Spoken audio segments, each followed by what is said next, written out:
पूछना था कि यथार्थ गीता में लिखा हुआ है कि प्याज लहसुन मांस मछली तमसी भोजन नहीं है। हाँ। तमसी नहीं है। तामसी नहीं, ऐसा लिखा है? हाँ, यथार्थ गीता में लिखा हुआ है महाराज जी। कहाँ है यथार्थ गीता? प्रश्नोत्तरी में सारे लोग सुन रहे हैं और उसमें ना सारे लोग वही पूछे कि अपने गुरु जी दीजिए। से।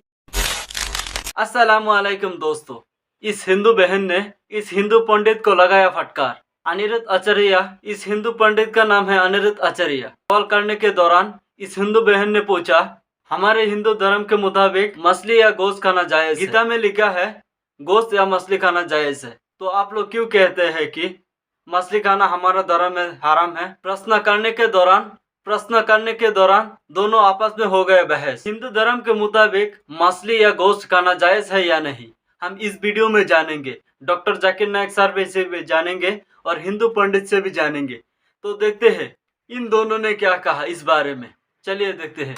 गुरु जी, राधे राधे। पूछना था कि यथार्थ गीता में लिखा हुआ है कि प्याज लहसुन मांस मछली तमसी भोजन नहीं है। हाँ। तमसी नहीं है। तामसी नहीं, ऐसा लिखा है? हाँ, यथार्थ गीता में लिखा हुआ है महाराज जी। कहाँ है यथार्थ गीता? प्रश्नोत्तरी में सारे लोग सुन रहे हैं और उसमें ना सारे लोग वही पूछे कि अपने गुरु जी से पूछ के आना। आपकी अभी प्रश्नोत्तरी भी सब लोग सुन रहे हैं। देखो, जो यथार्थ ये गीता है, ये जो गीता का अर्थ करने वाले लोग हैं ना, वो अपने मन से अर्थ करने, ये अड़गड़ानंद जी की गीता है ना? अड़गड़ानंद जी महाराज हैं ये, उन्होंने अपने ढंग से इसका अर्थ किया है। जबकि ये देखो, इसमें लिखा है युक्ताहार विहारस्य, इसकी देखिए, ये व्यक्ति की अपनी बुद्धि और अपनी सोच है। गीता में एक मिनट समझ लो इसको।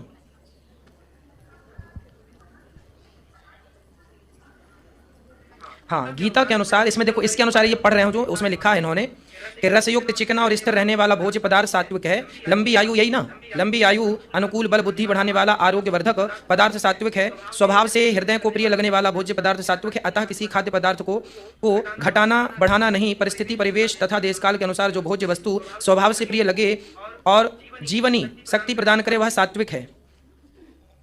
अच्छा, इसमें ऊपर लिखा है दुम्बा चीनियों को मेंढक, तो दूसरी ओर ध्रुव जैसे ठंडे प्रदेशों में मांस बिना गुजारा नहीं है ना? रूस और मंगोलिया के आदिवासी खाद्य में घोड़े इस्तेमाल करते हैं। यूरोपवासी गाय तथा सुअर दोनों खाते हैं। फिर भी विद्या बुद्धि विकास तथा उन्नति में अमेरिका और यूरोपवासी प्रथम श्रेणी में गिने जा रहे हैं।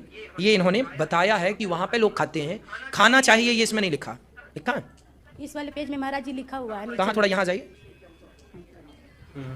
हमें बताइए, हम इसको समझ के फिर आपको समझाएं। देखिए, पहली बात आप लोग ये समझिएगा कि ये जो गीता है, इसलिए हम आपको कहते हैं कि गीता सिर्फ गीता प्रेस गोरखपुर की खरीदिए। उसमें देखो अर्थ जो है, ये तो अर्थ अपने ढंग से कर लेते हैं। अच्छा, ये ठीक है। हे अर्जुन, जो यज्ञ केवल दंभाचरण के लिए हो या फल को उद्देश्य बनाकर किया जाता हो, उसे राक्षस यज्ञ जान। यह करता यज्ञ की विधि जान, किंतु दंभाचरण या फल के उद्देश्य बनाकर करता है कि अमुक वस्तु मिलेगी तथा लोग देखें कि यज्ञ करता है, प्रशंसा करेंगे, ऐसी यज्ञ करता वस्तुतः राजसी और तामस। इसमें नहीं लिखा ये, आप पहले पढ़ लीजिए फिर मेरे को बताइए। यदि देखो, मैं आपको बता दूं, महाराज जी यहाँ है प्याज राजसी और ना लहसुन तामसी है। अच्छा, कहाँ तामसी? ये लिखा तो तामसी है जी। तामसी है, इसमें लहसुन तामसी लिखा है। चलो मैं पूरा पढ़ लेता हूँ। योगेश्वर कृष्ण के अनुसार स्वभाव से हृदय को प्रिय लगने वाला बल, आरोग्य, बुद्धि और वायु बढ़ाने वाला भोज्य पदार्थ ही सात्विक है। जो भोज्य पदार्थ सात्विक है वह सात्विक मनुष्य को प्रिय होता है। इससे स्पष्ट हो जाता है कि कोई भी खाद्य वस्तु सात्विक, राजसी अथवा तामसी नहीं होती। उसका प्रयोग सात्विकी, राजसी तथा तामसी हुआ करता है। ना दूध सात्विक है, ना प्याज राजसी है और ना लहसुन तामसी है। ये इनका अपना मत है जी, ये इनका अपना मत है। क्योंकि महाराज जी हम लोग प्याज लहसुन नहीं खाते हैं शुरू से ही हम लोग। हाँ। लेकिन रिलेशन वाले सब बोलते हैं ना कि ग्रंथ में खुद लिखा हुआ है, ना जी, हम लोग ना जी, कैसे ना जी, मना अब करते हो गीता कि नहीं देना, खाना चाहिए। अब गीता देना। तो इसीलिए महाराज जी ना बोले कि अपने गुरु जी से पूछ के आना, हम लोग सुनेंगे प्रश्नोत्तरी में। गीता वहाँ देना, वो रखी है। तो इसीलिए महाराज जी आपके मुझसे ही हम लोग। अब मैं आपको देखो, ये गीता के 17वें अध्याय का 8वां श्लोक है। क्यों? जी महाराज जी। ये देखो, ये भगवत गीता है, मैं इसका 17वां अध्याय खोल रहा हूँ और इसका श्लोक की व्याख्या आपको करता हूँ। ठीक है?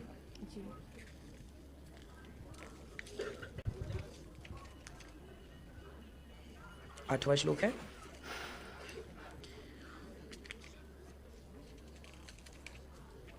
ये देखिए, आयु सत्व बलारोग्य सुख प्रीति वर्धना रस्या स्निग्धा स्थिर हृदय आहारा सात्विक प्रियाः। इसका अर्थ मैं पढ़ के बताऊं। ये गीता प्रेस गोरखपुर की छपी गीता है, उसमें क्या लिखा है? आयु बल, आयु बुद्धि बल आरोग्य सुख और प्रीति को बढ़ाने वाले, रस युक्त चिकने और स्थिर रहने वाले तथा स्वभाव से ही मन को प्रिय ऐसे आहार अर्थात भोजन करने के पदार्थ सात्विक पुरुष को प्रिय होते हैं। सात्विक पुरुष को ये आहार प्रिय होते हैं। शास्त्र से विरुद्ध उपवास आदि घोर आचरणों द्वारा शरीर को सुखाना एवं भगवान के अंशरूप जीवात्मा को क्लेश देना, भूत समुदाय को और अंतर्यामी परमात्मा को